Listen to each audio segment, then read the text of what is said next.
Today I'm going to talk about how you can cope with the sudden shift into autumn. Hi, this is Shelley from Underground Confidence. I help people to cope with the emotional and psychological sides of overeating or comfort eating. What this means is that I work with a lot of emotional difficulty and how to cope. If you're listening to this thinking, I'm not sure if my eating is emotional, it's a good idea to check out my new little course. Are you an emotional eater? At Underground Confidence in the app stores. I'm going to start by telling you a little story. A couple of weeks ago, I was invited to talk on BBC Radio 5 Live. Whilst that sounds really exciting, and believe me, I was excited, it never actually happened. I was totally unprepared technically, and perhaps a little bit nervous. So, to cut a long story short, I kept missing the call when they were trying to get me online. But I can't help but think that the subject in hand was actually relevant here. The way they introduced it to me was that they wanted me to help convince somebody who was very cynical about the joys of autumn and winter coming to feel better about it. I've got to be honest, when I first heard this, I thought, I can't do this. I'm not too happy about winter coming myself. But I got to thinking about it and I employed all the skills that I've got, and I even asked around on social media as to what people do to adjust to autumn and the winter. So by the end of the 3-hour show, I was utterly prepared. So dear listeners, you are blessed with the fruits of my labour. Today is all about how you can adjust to a change that perhaps you weren't really hoping for.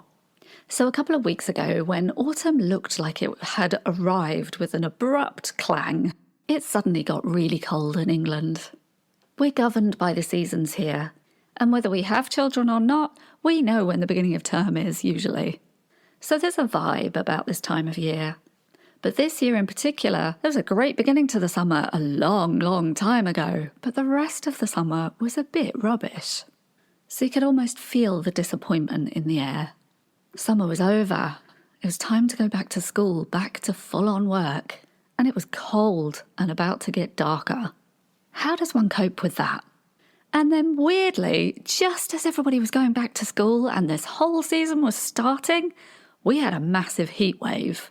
In many ways, I think that was lovely, but I don't think we were ready for that either. And now it's cold and windy again. I can't believe I'm talking about the weather so much. I think this might be the first time I've been very typically British and talked about the weather, but it's certainly a thing for us here. So let's start with challenging your thoughts. I'm going to tell you how I challenged my thoughts later.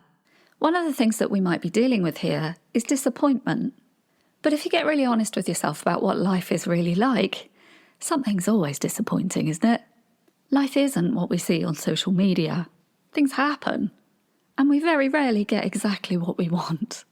A way to cope with this is to acknowledge how you feel and then shift. You can take control of this by focusing on what isn't disappointing. Don't assume that you'll be depressed. You can actually retrain this way of thinking and your beliefs. Generalising is perhaps not going to be helpful to you, so take it one step at a time. What are you really dealing with here? No day is ever the same all year. We've been watching the light go down every day since June, and the weather's been so varied. Often we get spells of cold, spells of rain, spells of wind, spells of heat. It all chops and changes in England all the time. Am I right? So maybe it's not one tangible big thing that's actually difficult for us, but we assume that there is one giant sudden shift to misery and winter. So just watch out for your brainwashing here and take back control by thinking differently. What isn't awful? What's okay? Appreciate one step at a time and focus on what's good rather than what you dread. Disappointment actually comes from an expectation, so be mindful of what you're expecting and what's appropriate to expect.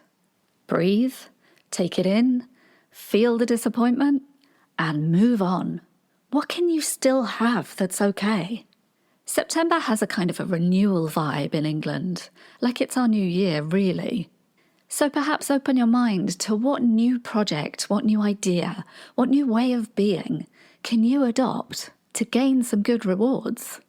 If you think of life as precious, which it is, how can you live in the moment? How can you embrace this change of season?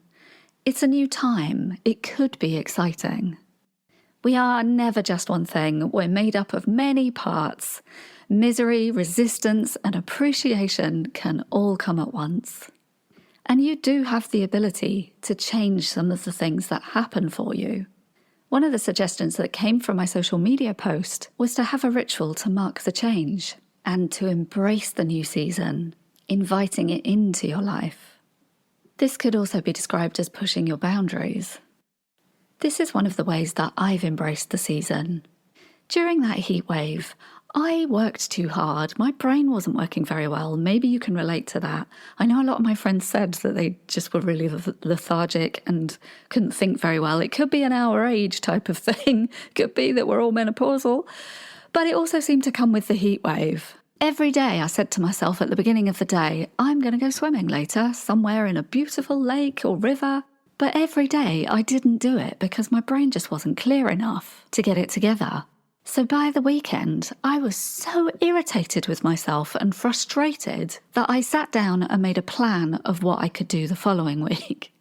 So as I saw the heat wave waning, I went wild swimming 5 days out of 7. The irony here is that it cleared my head. I'm not going to go into all the benefits of wild swimming, but there are a lot of health benefits to swimming in cold water or getting used to it. So I embraced the season by getting cold.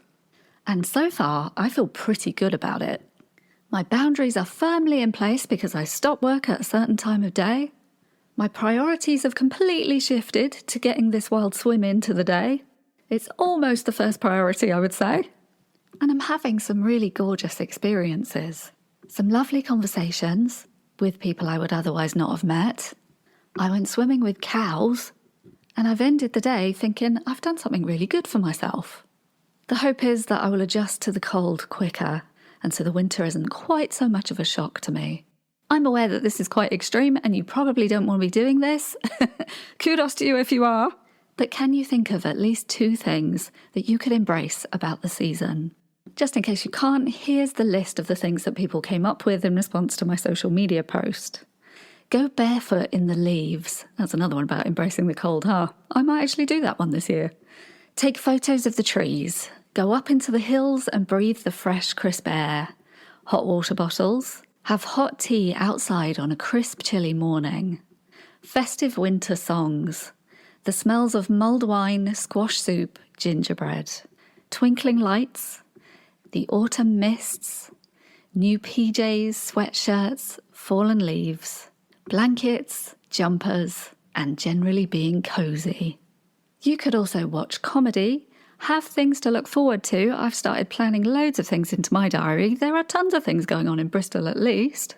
And somebody pointed out that sleep is actually easier at this time of year. There are seasonal activities like pumpkin carving, apple picking, but there's also lots of exciting shows. Personally, I'll be going to Handel's Messiah, A Christmas Carol, and some fantastic light displays. Something special happens to our eyes when we see red leaves in autumn. The same sort of thing happens when you see a big vista or the sea, the blue of the sea. Something happens, it calms us down, makes us feel good. Maybe we get a dopamine hit from that. But I'll talk about moving and exercise later. And finally, this is another way that you can release disappointment or let go of a reaction that you keep having. Like if you keep telling yourself, oh God, it's winter. It's going to be dark and cold soon. I don't like it. You can imagine putting that experience on a boat. Put all those feelings in your mind, put them on a boat, and then imagine yourself just gently letting them go across the ocean. You can also try writing with your wrong hand and then burning it. That does something in our brains. Or you can try breathing them out and letting them go. I'm going to leave it there for now because I've actually talked more about this than I thought I would. Next week I'll talk more about how you can manage this change of the season or any change. But now I want to hear from you. Which of the things that I've mentioned might help you make a shift? Or what do you do to adjust to the season? Please let us know, and maybe I'll be quoting you next time. There are several ways that you can do this. You can sign up to my Underground Confidence app and comment on any of my questions. This is where you'll find them all in one block. Or you can join me on any of the social media channels. or you can write me a personal email. I'll be delighted to hear from you in any way. One of my other September New Year's resolutions is to have more conversations. This is something that I know feeds me, but as I have told you many times, I can spend a lot of time on the computer not talking to anyone. That's not doing me any good at all, so please have a conversation with me. So today I talked about how you can start to cope with the change of the season. I talked about challenging your thoughts around disappointment in particular, and I gave you a list of things that some people have suggested to appreciate about autumn. If you need any further help, if you want to get hold of your comfort eating and you want to actually recover from it, please start by looking at my app. That's Underground Confidence in both of the app stores in Apple and Google. Get yourself signed up there or on my mailing list. I'm currently putting together a 6-month program for comfort eating recovery. This would specifically be for people who are already aware that emotion drives their eating. I'm just gauging interest at this stage, so if this is something that you might be interested in, those are the 2 best places to be first to hear about it. And also let me know if you're interested. If the interest is there, I'll pull together some details and send them to you. Thank you so much for listening today. This has been Underground Confidence with Shelley Treacher. I'll see you next Thursday.